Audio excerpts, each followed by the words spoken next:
Yesterday, we were talking about the first of the hindrances to progress, namely kamicchanda, nirvana, hindrance of sense desire, thoughts of sense desire as obsession. If one is obsessed with this kind of obsession, then all one has got to do is just note them off. If you cannot note just one time, so you will note the second time, third time, fourth time, and so on, until it dissolves. And in the course of this mindfulness, these things are bound to dissolve according to their nature. Then you fall back on your main object. If it's rising and falling, main object is rising and falling. If it's Anapana, main object is in and out breath. And we concluded at that stage. And as regards kamicchanda, sense desire, thoughts, there are many other points to be dealt with, and we shall also discuss about that. And after that, we will go on to other hindrances to progress, such as vyāpāda, nirvana, hindrance of ill will, and so on. About these nirvanas, hindrances to progress, many comparisons have been made in the text, and one of the comparisons made by the Buddha himself was that once you are obsessed with this sense desire hindrance, obsession, you are said to be like one in debt. You're owing something to another person. And if you are in debt, you have to be respectful to him or her. Also, when you are obsessed with the sense desire hindrance, you have to pay respect, or you have to respect the objects which you desire, or desirable objects. In old days, especially, when you owe something to another person, you have to pay respect to him or her, and as has been said in the text, nowadays also there can be such events, and it's quite natural in the world that if you owe something to another person, you have to revere him or her, or respect him or her. If you have a creditor, the one to whom you owe something, money especially, you have to be tolerant towards him or her. You have to bear whatever he or she says, and you have to do whatever he or she asks you to do. And that has existed in the old days. Nowadays also there would be such incidences. If you desire an object, you have to be respectful towards that object. You have to keep it in good condition, keep it in storage so as not to break it or lose it, and you have to respect it. The more you desire, the more you have to respect such objects. And more so if the object is an animate, a living thing. So for instance, in a couple, wife or the husband, they have to be respectful to each other, especially those people who have just got married. They'll have to be very respectful to each other. Of course, Sayadaw says he has not experienced that, but he knows that such things would exist. And one has got to bear whatever another person says or does, and one has got to be tolerant towards another better half. That has been said in the text.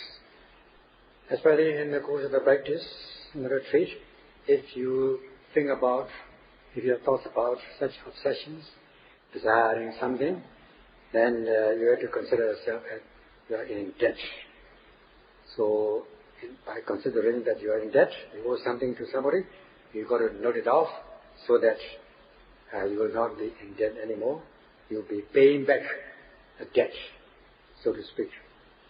The example given was that recently there was a couple who came to practice the meditation, and they were paying each other's debt. So, they are in debt to each other, so much so that they cannot undertake the practice, so that they have to leave retreat. That is one example of how, when one is overwhelmed by this kind of obsession, that is obsession of the hindrance of sense desire, one cannot undertake the practice anymore. So what has been said in the text is expressed as an aphorism by the late Venerable Paṇḍitā Sayadaw as follows. Desire is like being in debt that needs to be overcome. That means you just as you pay back the debt, you also knock them off, so that it will not become a hindrance to your practice. After kammichanda comes the Theravada nirvana, hindrance of ill will or anger, or in Pali it's known as dosa. If one is obsessed with this kind of hindrance or obsession, then one is like being contracted with a disease. If one is obsessed with this hindrance of ill will, then one is said to be destroying one's own prosperity and others. When this happens, then the natural attitude or character is said to have changed. Now the natural attitude of human beings from the beginning of this world is the attitude towards mutual welfare or prosperity. Such is the natural attitude or natural character of human beings, wishing for one welfare of oneself as well as others. Now this natural attitude changes once you're obsessed with the obsession or hindrance of ill will. The real welfare in human beings is towards purity, towards general behavior, towards peace and amiable behavior, conducting by way of the three trainings, morality, concentration and wisdom, in terms of the three trainings. Such is the practice of real welfare. Such is the real welfare for oneself, and others also will have the same attitude. Once one does not wish this kind of real welfare, when one is overwhelmed by this obsession of ill will, then one's original or natural behavior is said to be destroyed by this ill will, dosa. One's welfare and prosperity are destroyed, and because one's welfare is destroyed, others' welfare also will be destroyed by this anger or ill will. Like when the food gets rotten, then it becomes fermented, it has to be thrown away, it will go bad. So too with the mind, with the mentality. Once the anger or ill will gets into one's stream of consciousness, then one's mind is said to have fermented or become rotten. This kind of the sense in ill will, obsession or ill will, is compared to one who is contracted with a disease. If a person is suffering from a very serious disease, then however much there are these facilities for enjoyment, he or she will not be able to enjoy such pleasures. And nowadays there are many kinds of diseases, such as plague, malaria, AIDS and SARS and so on. Once these diseases come in, or you're contracted with that, you will not be able to enjoy anything, however much the facilities are placed at your disposal. You will be only complaining about disease, about your pain, and you will not be able to enjoy all these. Even there are some entertainments around you, you will not be able to enjoy them. So you can compare this with your own personal experience when you get sick. So even if there is good food, you will not be able to enjoy that meal. And sweet food may be tasted as bitter. And so too, when once you are overwhelmed with this ill will, then you will not be able to enjoy anything. Once you become angry or upset, then you will not be able to bear with other things, other people, And in such cases, you should have attitude for the welfare of other people. You should wish for the welfare of others. You should bear them, be tolerant and be patient, and have compassionate feeling towards others. In this way, you will be doing for your own welfare. And if you possess metta, karuna, loving kindness and compassion, then you will be able to live happily. And only when you know how to live with the welfare for oneself and others, you will be able to live happily. If you are angry on the other hand, then you will not be wishing for the welfare of yourself and others, so you will not be able to live happily. So, however much, suppose you are having some problem with another person, or quarreling, however much another person will come in between to pacify your quarrel or brawling, you will not be able to accept such behavior. It is like you are being contracted with a disease. It is like contagious diseases like plague, malaria, AIDS, SARS. People are afraid to go near such a person who is contracted with such contagious disease. So too with the anger or ill will, nobody wants to come near him or her who is angry like a disease or like a person who is contracted with a disease. And especially in the course of the practice, if a yogi is in such a situation where a person is conceited, proud, so much so that he or she does not want to accept the meditation teacher's instructions or advice, then for such people, meditation teachers and other people also will shun them, like a person or like those who are contracted with contagious diseases. When such things happen, one can, even if one is not practicing the meditation, if one is living a normal life, one can overcome this kind of ill will by just intellectual reasoning, by developing loving kindness, wishing well for the others, either towards one person or more persons, seeing only the lovable aspect of that person instead of the despicable aspect of that person, wishing for his or her welfare, then he will be thinking for the welfare of that person. There will be only loving kindness, metta towards that other person, which is directly opposite of ill will. Such kind of mentality, that is wishing for another person, seeing only the lovable aspect, not the despicable aspect of another person, instead of being overwhelmed by ill will, happens only in those people who see things in a constructive way, or correct those who possess correct attention. Everybody has his or her good points as much as bad points, lovable aspect as much as despicable, unlovable aspect.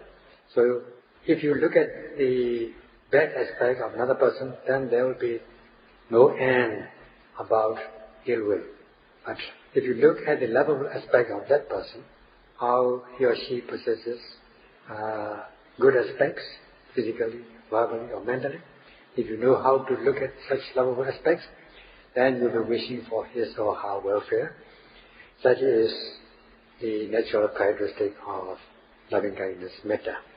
In this way, with the loving kindness in your mind, if you just have this mentality, then you can materialize this mentality into physical and verbal behaviors, that is, to manifest your loving kindness in terms of physical and verbal behaviors. And in this way, you'll be able to materialize your mental attitude of loving kindness. Then there will be no more enemies. Your feeling of enemy will also be overcome, so that there will be no more Theravada, ill will, and this kind of mentality will be extinguished. So you should wish for the welfare of another person. In this way, your internal enemy or enemy within is said to be subdued.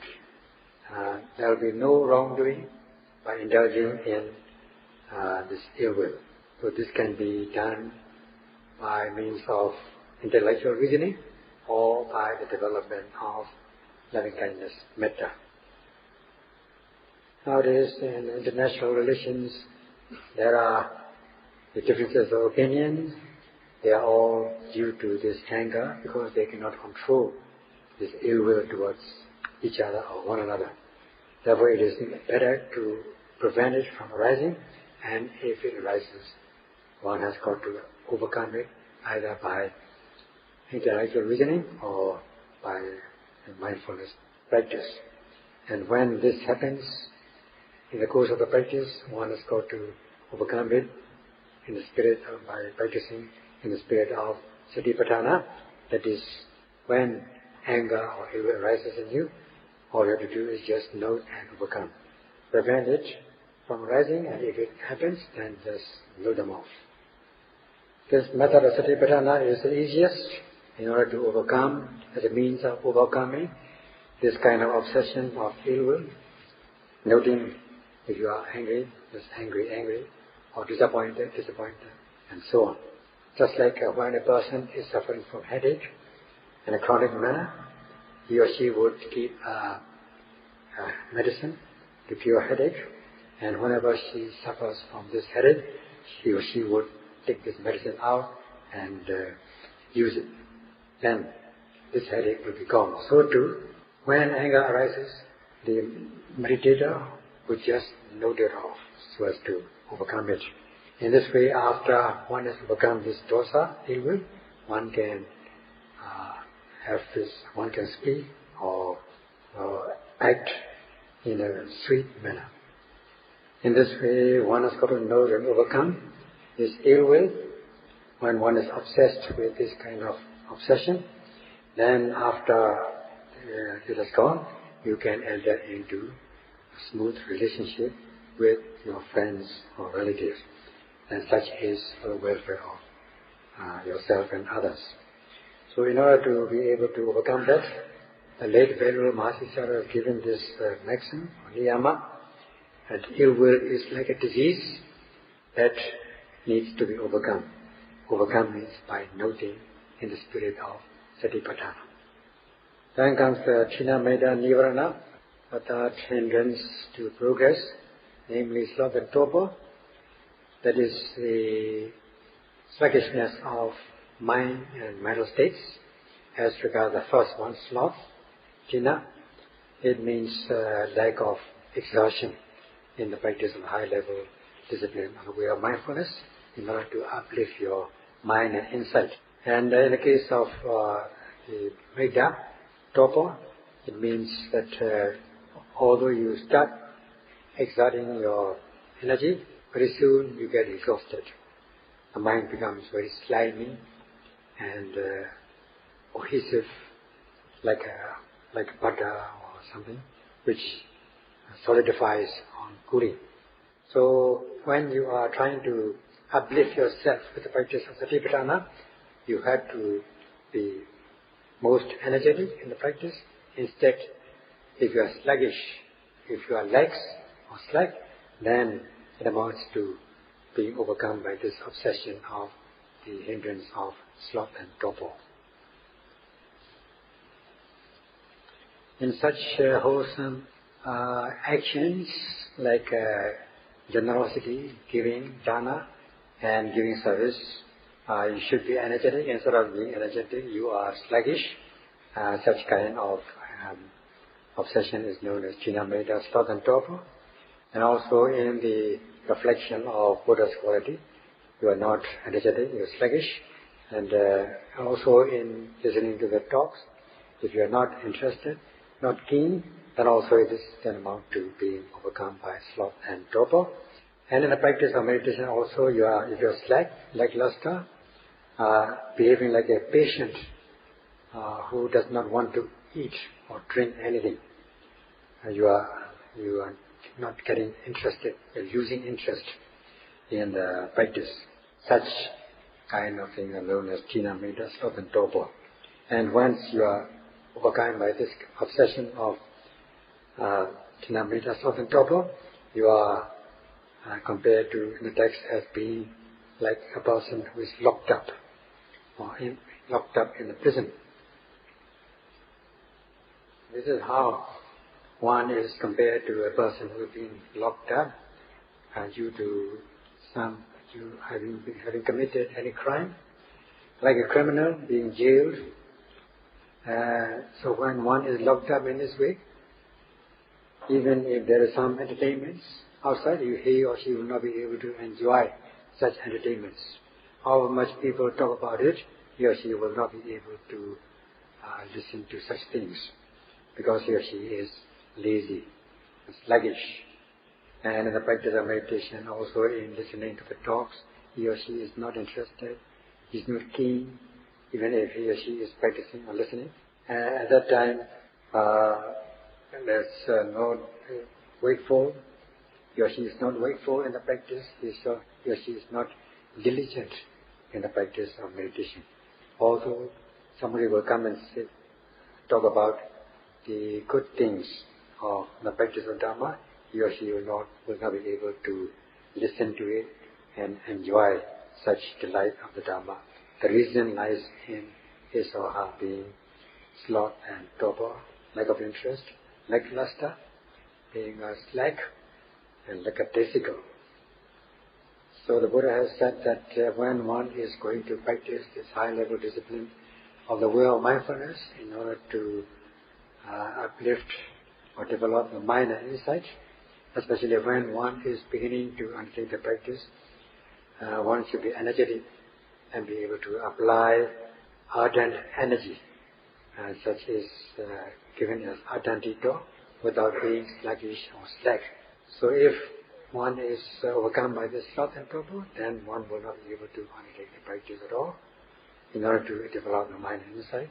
Or even if one practices, if one is losing interest and becoming lazy, then one will not be able to gain the experience of the Dhamma.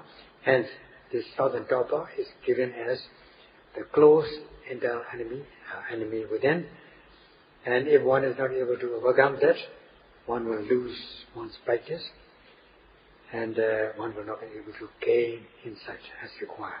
Such has been explained in the text. And when one is overcome by that, sloth and torpor, obsession, then one is like a person being locked up. So if one becomes lazy, sluggish, then one has got to melt and abandon. Otherwise, you are like a person who is being locked up, and you are bound to suffer. So as not to let this sloth and torpor arise in you, you have to apply these mental powers, such as focusing, applying your mind to the object of attention, so that your mind becomes very active, and so that your body mind will become concurrent with the object of attention. And then apply this energetic energy, so that you become energetic. You become energetic, and just open up your energy. You become active. In this way, you overcome this sloth and torpor. Just like giving heat to something which is slimy or solid, and this sliminess or solidity will melt and become fluid. So too, when you apply these two things, focusing and energy, your mind will become very active.